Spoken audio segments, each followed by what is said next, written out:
I asked some people close to Trump what this exact question, like what is Trump going to do about these efforts by Netanyahu to continue to expand territory and also to, looks like he's trying to blow up the ceasefire in Gaza. And they said, look, Witkoff is very committed to making sure the ceasefire holds and that phase 2 is completed, but Trump is not focused on it. Trump is focused on Ukraine and getting a deal there. Interesting. That's where his attention is. So let's talk about the progress, toward that. We can put this next element up on the screen from the New York Times. U.S. and Ukraine agree to minerals deal, officials say. And so to back up here, the Treasury Secretary went to Ukraine, offered this deal, like, hey, look, we will we're not going to promise that we're going to do anything, but we will, invest in some kind of resource extraction. And in exchange for that, you give us $500 billion worth of rare earth minerals plus basically control over oil and gas in your ports. And Zelensky then leaked that to the lawmakers who came to visit, slammed it in the press, said he wasn't going to do it. Trump responded by calling him, a tin pot dictator, and then saying that it was actually Ukraine that provoked the war, and now siding in the UN with Russia, against a resolution that condemned Russia for the invasion, right? Basically adopting the argument that it was Ukraine's provocations, which were real. It's not Ukraine's provocations. That's actually kind of, well, to back up. So they're mostly U.S. provocations and NATO provocations. There were Ukraine provocations, of course, like the Maidan coup in 2014, the far right seizing power there, banning the Russian language in the East. So then you get this civil war over in the East. You get Zelensky elected on a promise that he's going to reach a peace deal, Donetsk and the rest of the eastern Ukraine. He comes under enormous pressure from the ultra-right, and instead of that, he kind of ramps up the war in the East, and then Russia sends its actual troops instead of just its proxies into Ukraine. And so you can see how there's responsibility on both sides, but Trump very clearly angered by this rejection. It's like, actually, this is all Ukraine that started this war anyway. And so now Ukraine has come back and said, okay, we'll agree to the deal, but we're not doing this $500 billion thing. We will create, they said they'll create a pot where 50% of the revenues from the extracting of the rare earth minerals will go into a fund that will be used to redevelop Ukraine.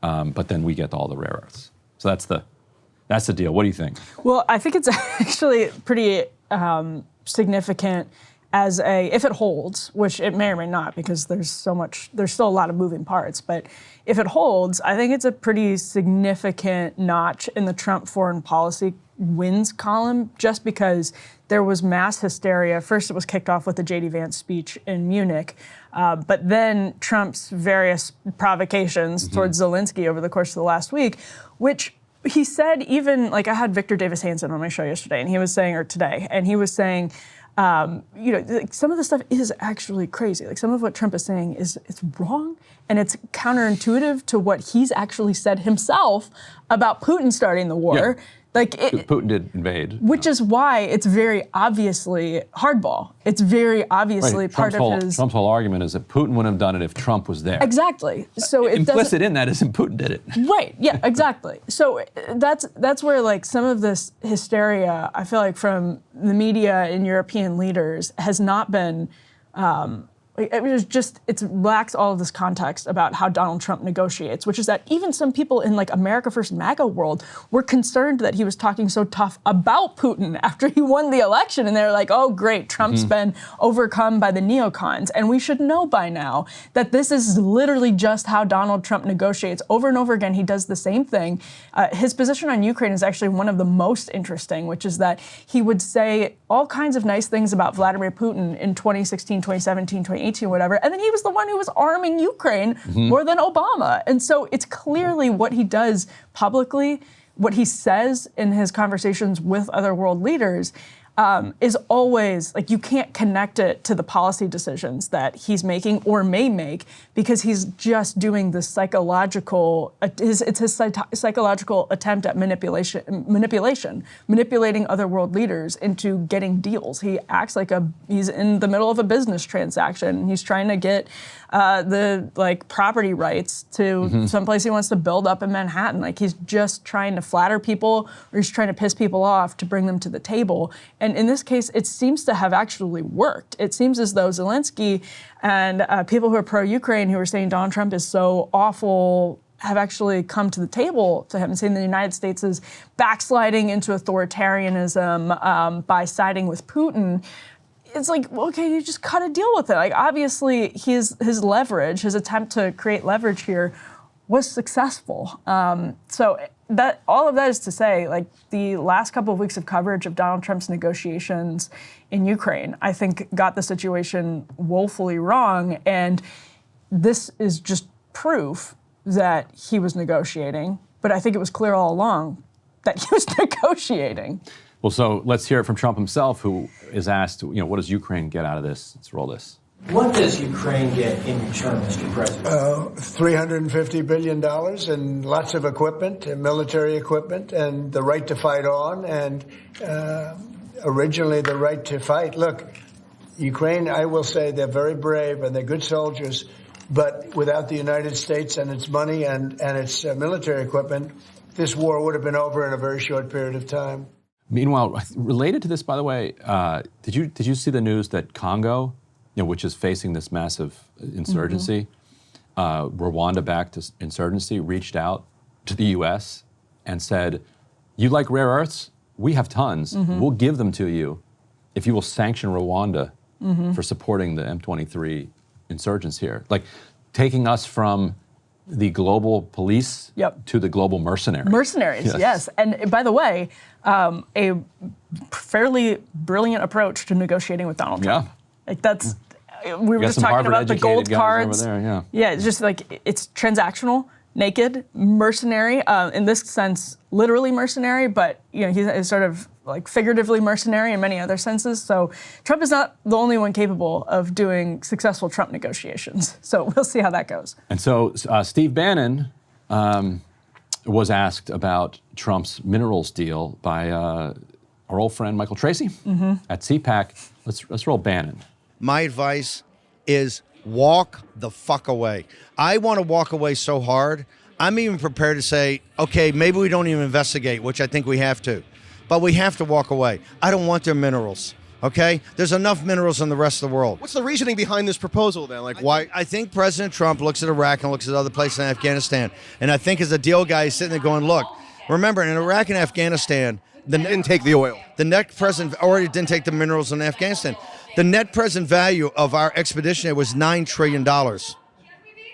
Think of what this country would be like, that if in the last 20 years we spent $9 trillion in rebuilding America, the factories we would have. What would Detroit be like? What would St. Louis be like? What would Baltimore be like? What would the great cities of the East be like? What would Detroit be like? If we spent $9 trillion on American citizens, on the soil of the United States of America, this would be a paradise. We didn't. We pissed it away and let people steal it, and so many people dead, and countries ruined, and cultures ruined, and the Christians eviscerated for $9 trillion. And I think it sits in President Trump. He says, look, if these guys did it, what we should do is at least get something for it. I mean, that's the way he... In exchange for a security guarantee, though, which could necessitate or require some kind of U.S. military action. In fact, speaking of World War II, it reminds me of the British arguably very foolishly extending Poland a so-called security guarantee that they didn't have the ability to even uphold.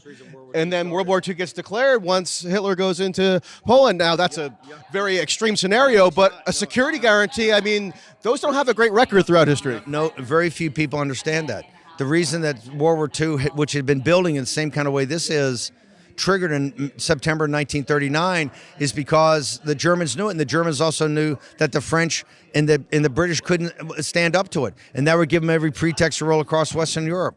Just two bros talking about World War II on the floor of CPAC. I saw Tracy walking into CPAC. I was interviewing someone outside of CPAC, and I saw Tracy walking, and I was like, oh boy. Got to get some videos. Here it goes. Excellent. And so this was obviously Bannon. This was taped with Bannon. I want to say this was Thursday or Friday. So way before the news came out, just in the last 12 or so hours, that Trump had successfully negotiated this deal. So it would be interesting to see what Bannon says now that Zelensky is giving apparently the mineral rights to the U.S. To say that it's successfully negotiated, and it's like, we'll see. Like, we'll see. But obviously he got him to agree. Still paper getting passed back and forth. Yeah. But even like in practice. And do they even have what they're saying they have is an open question. And to Bannon's point, there's minerals everywhere. Like in Russia, even, as Putin, and in contested regions as well, as Putin talked about the Donbass recently, and your point about the Congo is a good one. But no, I mean, even in theory, getting Zelensky, I shouldn't even say in theory, but like in practice, getting Zelensky to say, sure, after all the hemming and hawing of the last week, looks like a big MAGA victory. And so does Steve Bannon say, great, like this was well done by Trump, or does he say, I don't want the minerals? I think it's actually pretty interesting because it's a contrast with the USAID drawdown. And your point about US becoming the policeman of the world versus the mercenary of the world is a really interesting one, because some people in the USAID debate, like you actually sort of saw this play out when Mike Benz went on Tucker Carlson's show. And Benz was saying he was worried that a lot of MAGA world doesn't want to be precise and sort of take a scalpel instead of a sledgehammer to a lot of USAID, in realizing that some of this is beneficial. Like the empire is beneficial. And Tucker Carlson's just sort of like, I don't know, I'm kind of done with all of it. And that's a pretty interesting tension that we see play out here. If you want the US to stop, quote, economically colonizing the world, this mineral deal feels like an extension of economic colonization. It sort of feels like Burisma, as a matter of fact, except it's just more nakedly transactional than Burisma, USAID, and all of that. So I think that's one of the trend lines actually to watch over the next couple of years, is how MAGA handles the question of economic colonization and empire. Right, and maybe they'll just eventually work their way right back to creating a new USAID soft power instrument. Right. But just different. Yeah. And also one last point on that classic Steve Bannon riff. Yeah. Like he's on Afghanistan. Like I think like he's just nailing every piece of it, and then he throws in, and all these Christians got killed. It's like, where'd that come from? Like, I thought the whole idea of Christianity was that we're all created by the Creator, and like all equal in His eyes. So why does he have to emphasize that it's Christian? There were Christians that were killed to like try to land the idea that people getting killed in war is a bad thing. Doesn't it also suck that when a Muslim gets killed? Yeah, of course. Should, right? I mean, it's just a like. I always seeing that from Bannon. Just like I agree, and then whoop. And yes, I don't like when Christians get killed either, but also don't like when atheists or Hindus or Jews or Muslims or anybody gets killed. No, there's a charitable reading of that, though, which is he's trying to appeal to conservatives who do see these regions as categorically like radical Islam. He's appealing to the baser instincts. I don't think it has to necessarily be xenophobic. I think there is an instinct, like especially after 9/11, for people to say everyone there is like radical. I guess a reverse version that the left would do is to say, hey, look, these Medicaid cuts are going to hurt poor white people. Indigenous. No, they're going to hurt poor white people, trying to appeal to a MAGA person. Absolutely.